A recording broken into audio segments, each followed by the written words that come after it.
Para entender melhor como os protetores contra a sobretensão funcionam e aprender a usá-los em instalações, precisamos começar do início, com os tipos de sobretensão e suas causas.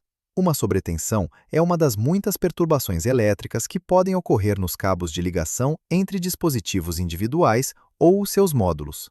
As perturbações sob a forma de distorções de transmissão ou interrupções temporárias de transmissão são causadas principalmente pela qualidade do cabeamento e pela durabilidade das ligações.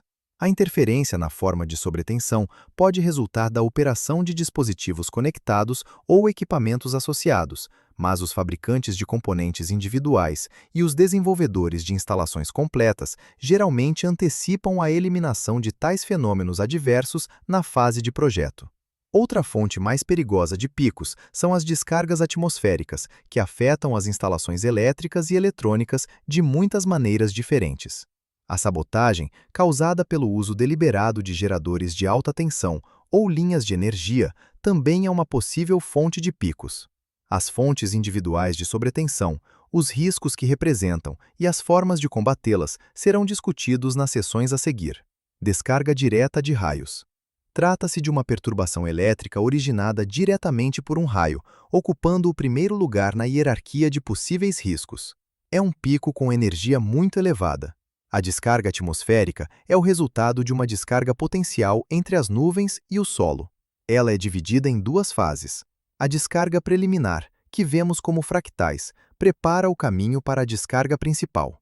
A descarga principal é um impulso muito curto, que ocorre em um tempo muito curto e tem um enorme potencial destrutivo. O fluxo da corrente elétrica cria um arco elétrico, cuja temperatura pode exceder a temperatura do Sol. Em uma fração de segundo, ele aquece o ar ao seu redor, gerando alta pressão acústica, que ouvimos como um trovão. A corrente elétrica se espalha pela superfície da Terra, gerando uma tensão escalonada, que pode atingir dezenas de quilovolts por metro. É particularmente perigoso para animais e pessoas nas proximidades do local onde o raio caiu. Os raios diretos representam o maior nível de perigo para edifícios, vidas humanas e equipamentos elétricos e eletrônicos. Eles geram tensões de vários milhões de volts e são caracterizados por fluxos de corrente de até várias centenas de milhares de amperes.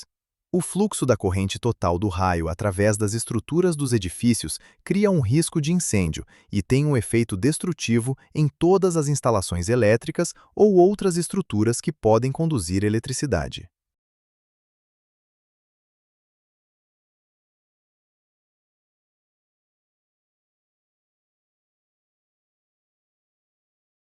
Uma descarga direta num edifício envolve o fluxo de uma corrente de impulso de até várias centenas de milhares de amperes.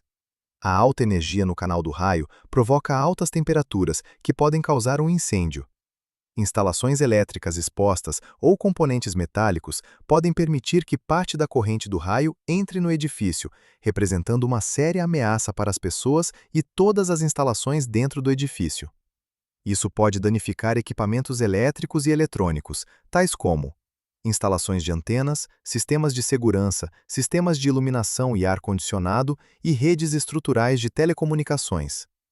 A única forma de eliminar os efeitos de um raio direto num edifício é utilizar um sistema de proteção contra raios, devidamente concebido e construído. Os condutores deste sistema fornecem um caminho para que a corrente do raio flua para o solo, limitando o fluxo através da estrutura do edifício. Isto reduz o risco de incêndio, mas não elimina o risco de danos ao equipamento localizado fora ou dentro do edifício, uma vez que a quantidade de energia descarregada no solo pelo para-raios é aproximadamente 50% da energia total do raio. As instalações elétricas localizadas no exterior continuam em risco de corrente parcial de raio, e os condutores de raios aumentam o risco de danos aos equipamentos eletrônicos devido a impulsos eletromagnéticos, que discutiremos mais adiante. Um impacto direto numa linha elétrica aérea representa uma ameaça muito grave para um edifício, mesmo que ocorra a uma distância considerável dele. Um impacto direto numa linha elétrica desprotegida pode causar uma corrente de surto muito alta a entrar no edifício. A alta tensão causa a quebra do isolamento dos cabos elétricos e dos dispositivos conectados. Isso pode resultar em choque elétrico para as pessoas dentro do edifício, danos ao equipamento elétrico, queima dos cabos e até mesmo incêndio. Uma forma de limitar os efeitos da descarga na linha de alimentação elétrica é utilizar proteção contra sobretensão coordenada, de acordo com a norma harmonizada EN 62305.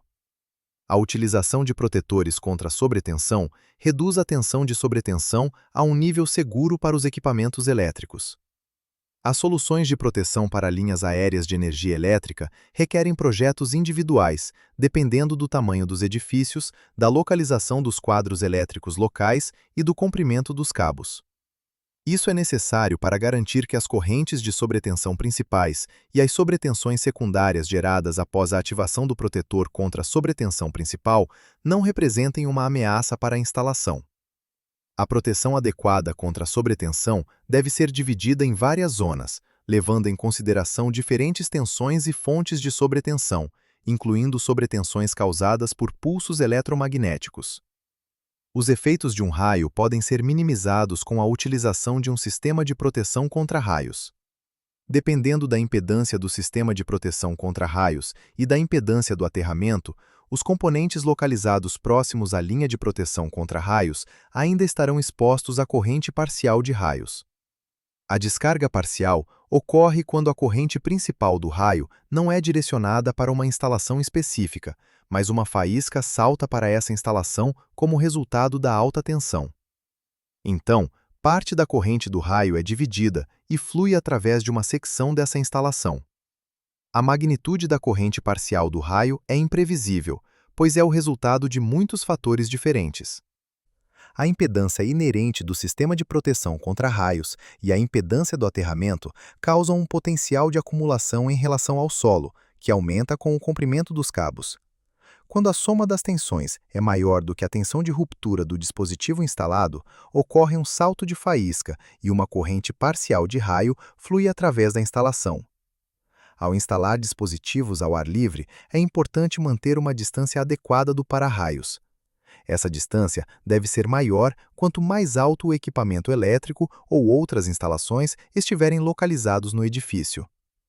Muitos fatores afetam a distância do dispositivo ao para-raios, por isso, recomenda-se realizar cálculos levando em consideração a classe de proteção contra raios, o isolamento da instalação e o número de pontos de aterramento do sistema de proteção contra raios.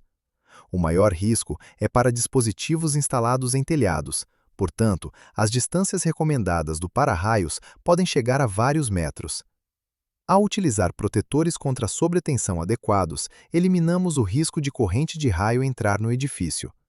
Eles redirecionam a corrente que flui diretamente para o solo, o que evita danos ao equipamento dentro do edifício. Para proteger o equipamento exterior, a sua caixa deve ser ligada à ligação à terra do protetor contra a sobretensão, o que minimizará os efeitos da tensão entre a caixa e os cabos. Essa proteção contra a sobretensão deve ser resistente a correntes parciais de raios e, portanto, deve ser testada de acordo com a categoria D1 ou D2. Quando um raio atinge o solo ou objetos salientes, como árvores, postes ou edifícios, a corrente do raio se espalha perto do solo. Como o solo tem alta impedância para grandes picos de corrente, uma tensão de passo perigosa é criada na sua superfície, representando uma ameaça para animais e seres humanos. Essa tensão também ocorre entre edifícios individuais e, especialmente, entre pontos aterrados localmente. Esse potencial também é muito perigoso para equipamentos elétricos e eletrônicos, pois pode ser equalizado através de cabos de instalação subterrâneos e dos dispositivos individuais conectados a eles. Os sistemas eletrônicos multiponto, espalhados por uma grande área, são particularmente vulneráveis. Estes incluem sistemas de medição, sistemas de videovigilância, sistemas de alarme e sistemas de controlo de automação. Este é um caso em que o perigo não provém dos cabos, mas do solo. Existem várias maneiras de evitar o potencial de terra, e a mais eficaz é instalar um sistema de equalização de potencial. Esta solução reduz o efeito da tensão de passo e limita o risco de avaria elétrica nos dispositivos conectados. As diferenças de potencial entre edifícios serão relativamente baixas, porque a corrente é equalizada por condutores PE com uma grande secção transversal. Deve-se lembrar que o sistema de equalização de potencial pode ter uma impedância bastante alta, que depende do seu comprimento. Portanto, em alguns casos, os sistemas eletrônicos que utilizam baixas tensões para transmissão ainda estarão em risco.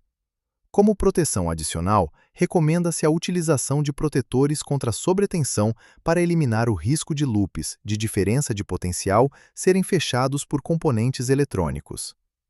Às vezes, é impossível instalar um sistema de ligação equipotencial devido ao tamanho do sistema. Nesses casos, a proteção contra a sobretensão utilizada deve ser resistente a correntes parciais de raios e, portanto, testada de acordo com as categorias D1 e D2. Outra forma adicional de evitar sobretensão é usar isolamento galvânico entre dispositivos individuais. Esse isolamento impede que a corrente de sobretensão flua através dos componentes eletrônicos, pois não haverá fechamento de loop, através do qual os potenciais seriam equalizados. Outra vantagem do uso da separação é a eliminação da interferência de transmissão que ocorre como resultado de diferenças de potencial não causadas por descargas atmosféricas. Os sistemas populares em que a separação é utilizada como padrão incluem redes Ethernet e dispositivos que cumprem as normas industriais.